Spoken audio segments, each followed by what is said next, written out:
আসসালামু আলাইকুম সবাইকে। এইচএসসি আইসিটির পঞ্চম অধ্যায়ের ধারাবাহিকভাবে আমরা সিকিউ সমাধান করছিলাম, তারই ধারাবাহিকতায় আজকে আমাদের সিলেট বোর্ড 2023 সালে আসা প্রশ্নটি সমাধান করছি। দেখো আমাদের ধারাটি রয়েছে 10 যোগ 16 যোগ 22 যোগ এমন করতে করতে 70 পর্যন্ত যাচ্ছে। এখন আমাদের ক দাগের প্রশ্ন, চলক কি? আমাদের খ দাগের প্রশ্ন রয়েছে সি ভাষায় স্ক্যান এফ পার্সেন্ট ডি এম্পারসেন্ট এ বলতে কি বোঝায়, ব্যাখ্যা করো। উদ্দীপকের ধারাটির যোগফল প্রদর্শনের জন্য একটি অ্যালগরিদম লেখো। তারপরে রয়েছে উদ্দীপকের ধারাটির যোগফল প্রদর্শনের জন্য সি ভাষায় প্রোগ্রাম লেখো। আমরা কিন্তু এখানে ডিটেলসে আলোচনা করব না, ডিটেলসে শিখবো না, এগুলো কিন্তু বেসিক ক্লাসে কনসেপ্ট ক্লিয়ার করার বিষয়। এখানে আমি জাস্ট কিভাবে কোশ্চেন প্যাটার্নটা হয়, কিভাবে তোমরা অ্যান্সার করবে খুব দ্রুত সময়ে, সেগুলো দেখিয়ে দিব। তাহলে চলো আমরা অ্যান্সারটা শুরু করি। চলক কি? দেখো আমাদের চলক হয়ে যাবে, চলক হলো এমন একটি রাশি যার মান প্রোগ্রাম নির্বাহের সময় পরিবর্তিত হয়। আমরা এতটুকু লিখলেই কিন্তু আমাদের উত্তর হয়ে যাবে। তাহলে চলক হলো এমন একটি রাশি যার মান প্রোগ্রাম নির্বাহের সময় পরিবর্তিত হয়। সি ভাষায় স্ক্যান এফ পার্সেন্ট ডি এম্পারসেন্ট এ বলতে কি বোঝায়, ব্যাখ্যা করো। তোমরা প্রত্যেকেই জানো স্ক্যান এফ এটা কিন্তু একটি ইনপুট স্টেটমেন্ট বা ইনপুট ফাংশন। এখানে পার্সেন্ট হচ্ছে ফরম্যাট স্পেসিফায়ার, এখানে এম্পারসেন্ট হচ্ছে অ্যাড্রেস বা ঠিকানা। এখানে কিন্তু আমরা ইনপুটের নির্দিষ্ট করে রেখে দিই। তাহলে দেখো আমরা এখন ডিটেলসে দেখব। স্ক্যান এফ একটি ইনপুট স্টেটমেন্ট, এম্পারসেন্ট একটি অ্যাড্রেস অপারেটর, পার্সেন্ট হলো ফরম্যাট স্পেসিফায়ার যা পূর্ণ সংখ্যা ডেটাকে স্পেসিফাই করে এবং এ একটি ভেরিয়েবল। সুতরাং স্ক্যানে পার্সেন্ট ডি এম্পারসেন্ট এ দ্বারা বোঝানো হচ্ছে যে কিওয়ার্ডের মাধ্যমে একটি পূর্ণ সংখ্যা ডেটা ইনপুট দেওয়া হচ্ছে যা এ ভেরিয়েবলে রাখা হচ্ছে।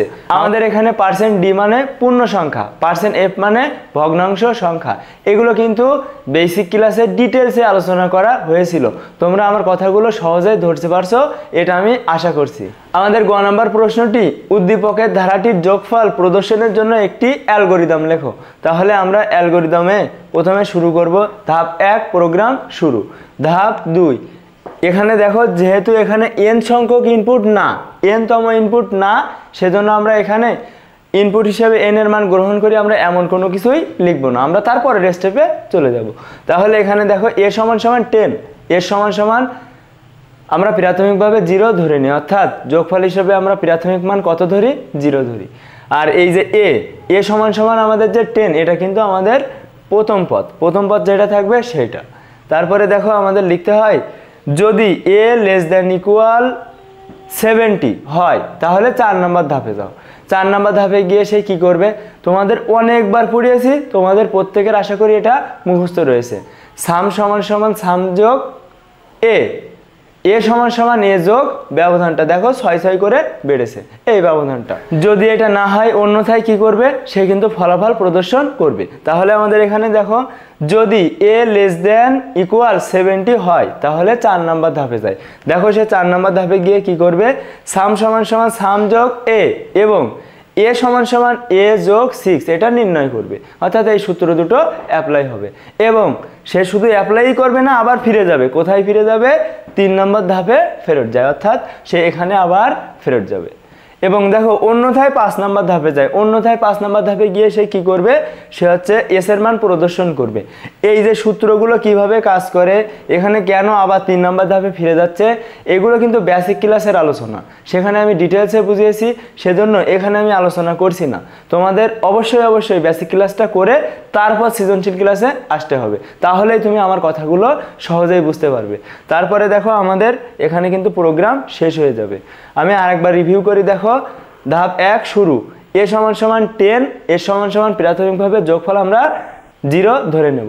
যদি এ লেস দ্যান ইকুয়াল 70 হয় তাহলে 4 নম্বর ধাপে যাই, সেখানে গিয়ে 2টা সূত্র অ্যাপ্লাই করি এবং 3 নম্বর ধাপে ফেরত আসি। যদি না হয় অন্যথায় আমরা 5 নম্বর ধাপে গিয়ে ফলাফল প্রদর্শন এবং প্রোগ্রামটি শেষ হয়ে যাবে। এখন আমরা দেখব উদ্দীপকের ধারাটির যোগফল নির্ণয়ের জন্য সি প্রোগ্রাম আমরা কিন্তু ফর লুপ ব্যবহার করে করব। তাহলে দেখো আমাদের সি প্রোগ্রামে স্টার্টের জন্য 3টা কাজ করতে হয়। এগুলো কিন্তু তোমাদের ডিটেলসে বুঝিয়েছি, আশা করি তোমাদের প্রত্যেকের মুখস্থ রয়েছে। তাহলে শুরুটা হয় কিভাবে, hash include stdio.h main first bracket second bracket শুরু। আমাদের প্রোগ্রাম শুরু হয়ে গেল। এখন আমাদের ইনপুট অংশে আমরা 3টা কাজ করতাম, এখানে কিন্তু আমরা 3টা কাজ করব না। যদি এখানে n সংখ্যক ধারা থাকতো তাহলে আমরা 3টা কাজই করতাম। যেহেতু এখানে স্পেসিফিকভাবে 70 রয়েছে, সেজন্য আমরা শুধু ডেটা টাইপ ঘোষণা করব এবং আমাদের ভেরিয়েবল ঘোষণা করে আমরা তারপরের স্টেপে চলে যাব। তাহলে দেখো এখানে আমরা ইন্টিজার অর্থাৎ পূর্ণ সংখ্যা, আমরা পূর্ণ সংখ্যা ঘোষণা করি। আমরা ভ্যারিয়েবল হিসেবে নেব a অর্থাৎ প্রথম পদটা, এবং এখানে হচ্ছে এস মানে কি আমাদের যোগফল, এটা আমরা নিব। তারপরে দেখো আমরা চলে যাব সাম সমান সমান 0। এখন তোমাদের মনে কোশ্চেন আসতে পারে, আমরা সারা জীবন ইনপুট অংশে কিন্তু 3টা কাজ করেছি, কিন্তু এখানে কেন করছি না? কারণ এখানে স্পেসিফিকভাবে বলা আছে 70। যদি এমন স্পেসিফিকভাবে বলা থাকে তখন তুমি এটা অনুসরণ করতে পারো, অথবা তুমি তোমার নিয়মই মেনটেন করতে পারো। তখন তোমাকে n সমান সমান 70 লিখতে হবে। আশা করি ধরতে পারছো। তাহলে দেখো s সমান সমান 0 অর্থাৎ প্রাথমিক মান 0 ধরে নেব। তারপরে ফরে আমরা লিখব, ফরে আমরা 3টা অংশ লিখি। সেই 3টা অংশ কি কি থাকে? ইনিশিয়ালাইজেশন অর্থাৎ প্রথম পদটা, তাহলে a সমান সমান 10 আমাদের শুরুর পদটা।